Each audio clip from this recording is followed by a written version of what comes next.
Takže dnes sme v Sinsheime, 5 km od múzea, no nie presne Sinsheim, 5 km. Bčko, 2 liter diesel, 12. mesiac 2021, 156 000 km.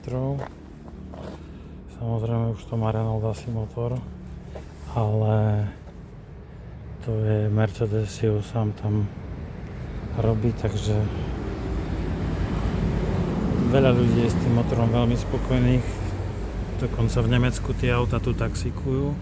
156 000, vzadu ešte pôvodné gumy do 21, vpredu menené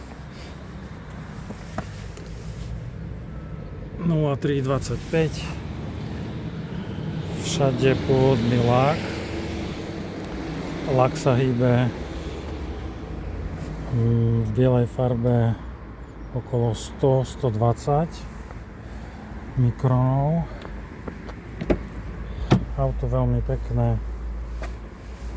výbava, no netuším, či tieto Bčka majú takúto výbavu brutálnu, ale tento má fajnovú výbavu, som sa bol aj previesť.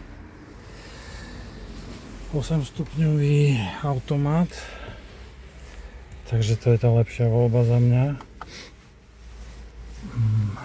Tmavý strop to má.